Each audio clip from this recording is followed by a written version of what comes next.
In a bustling corner of Enugu, where the sounds of Danfo buses competed with the daily chatter of traders, lived a humble girl named Chinaza. Her life was simple: run her small kiosk, sell recharge cards and snacks, and try not to let the world break her spirit. But everything changed when a strange man with tired eyes and dusty clothes started showing up outside her shop.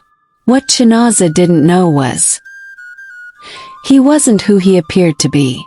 This was the beginning of a love story wrapped in a lie, but built on a rare truth. The sun was setting behind the rusted zinc rooftops of Accra layout as Chinaza swept the front of her kiosk. She was humming to herself, a tune her late mother used to sing, when she noticed him again, the stranger across the road. He was sitting on the low pavement wall beside the abandoned shop, barefoot, wearing the same faded green t-shirt and torn jeans he had worn all week. He looked like someone who had lost everything. Most people passed him without a glance. Others whispered, "Maybe he's mentally ill," said Mama Ebera, the pepper seller. But Chinaza had watched him long enough to know better. He didn't beg. He didn't talk to himself. He just watched, quietly, sadly. That evening, something tugged at her heart. She crossed the street, holding a sachet of water and a small loaf of bread. She bent down and gently handed them to him. He looked up, his brown eyes filled with surprise and confusion. "You didn't have to," he said in perfect English. "I know," she smiled. "But I wanted to." He nodded slowly. "Thank you. My name is Daniel." "Chinaza," she replied. "Nice to meet you." Over the next few days, Daniel became a quiet part of her routine. He would appear in the morning, help her arrange crates of minerals, and sweep the dust in front of her kiosk. Then he'd sit under the mango tree nearby and read from an old, tattered novel. He didn't talk much, but when he did, his words were rich, like someone educated, someone who had lived a life very different from what he now looked like. "Where are you from?" Chinaza asked one morning as they shared roasted groundnuts. "Abuja," he said. "What happened?" He looked away. "Sometimes, life just falls apart. Business failed. Friends disappeared. Everything gone." He never said more than that. But Chinaza didn't push. She found herself looking forward to their morning chats. His voice soothed her, and his calm presence steadied her on the hard days when customers insulted her or when she sold almost nothing. One day, a woman sneered at her. "So this is your new boyfriend? A beggar in disguise." Daniel stood up and walked away without a word. Chinaza turned to the woman.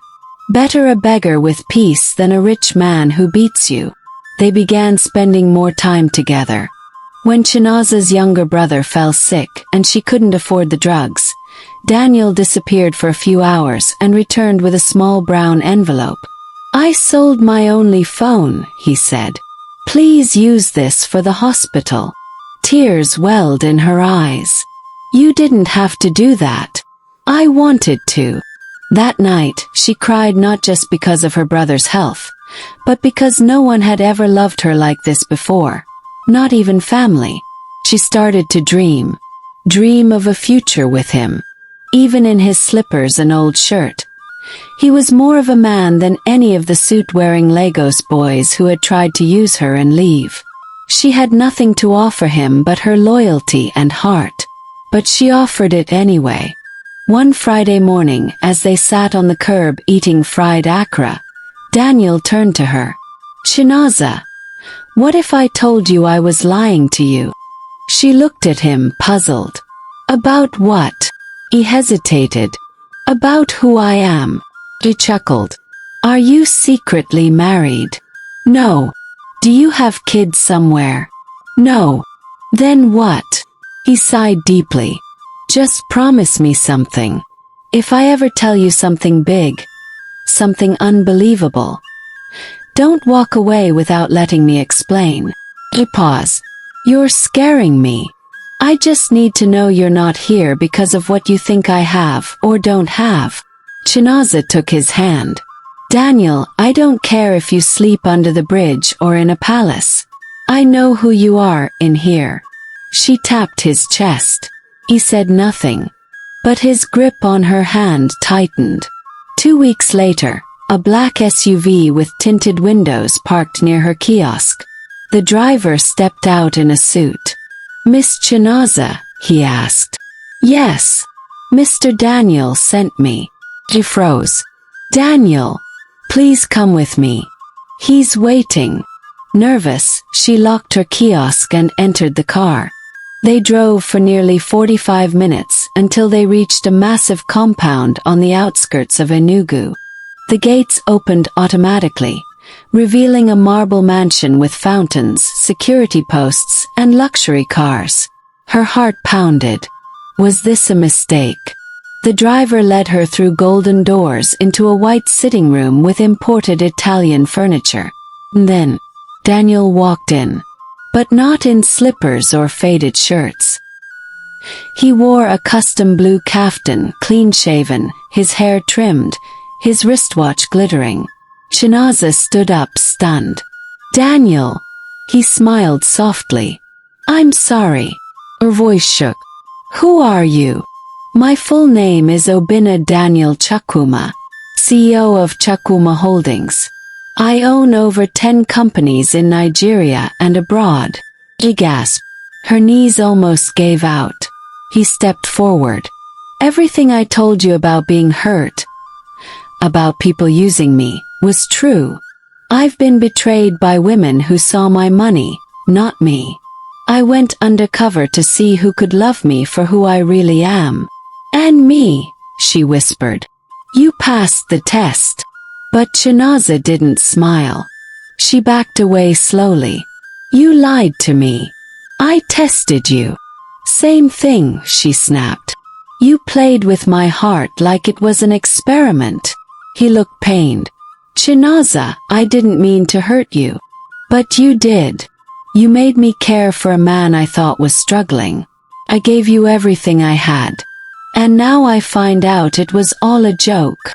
He took her hand. It was never a joke. You saved me, Naza.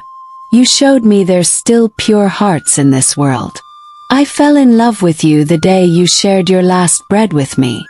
She pulled away, eyes filled with tears. I need time. She turned and walked out of the mansion without another word.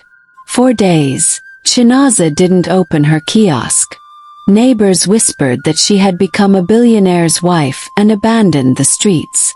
But inside her rented room she wept. Her heart was torn.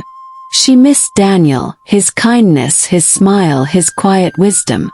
But the betrayal hurt. The lie had poisoned everything.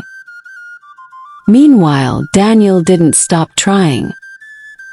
He sent her handwritten letters, flowers, her favorite suya wrapped with notes that read, "Still the man in slippers, still yours." But she didn't respond. Until one day, she received a note with a small drawing. Her in her kiosk smiling, and below it was written, "This is how I see you. Every day. Whether I'm poor or rich." Chinaza walked to the mansion by herself that evening. The guards let her in immediately. She found him in the backyard, sitting by the pool, looking at the stars. He stood up when he saw her, eyes wide with hope. She walked slowly to him. "I fell in love with a man who had nothing," she said. "I know," he whispered. "And I realized something. The lie wasn't about money. It was about trust. But you've been trying to earn that back. I'll keep trying every day." She took his hand. "You don't have to. I already forgave you." He pulled her into his arms, and the stars seemed to burn brighter above them. They didn't rush into marriage. For 6 months, Chinaza insisted on finishing the lease of her kiosk.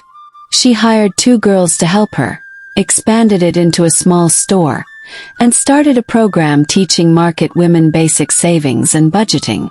Daniel supported her but never interfered. He came often, still in simple clothes, sometimes even barefoot, just to remind her of where they began.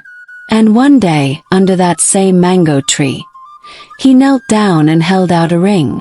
From slippers to forever. Will you marry me? She nodded, smiling through her tears. Their wedding was the talk of the state.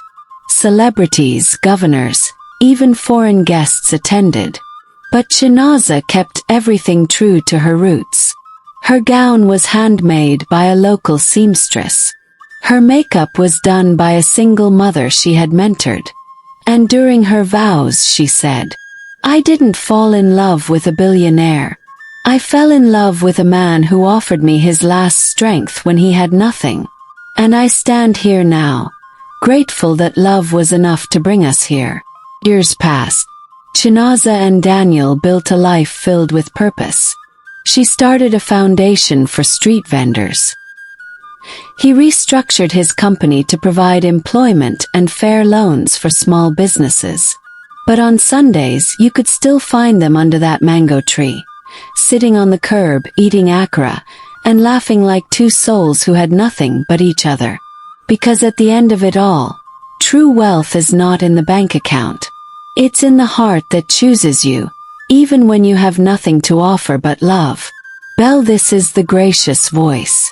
If this story moved you, please like red heart, comment, memo, subscribe Belle for more emotional African stories. New episodes drop every week.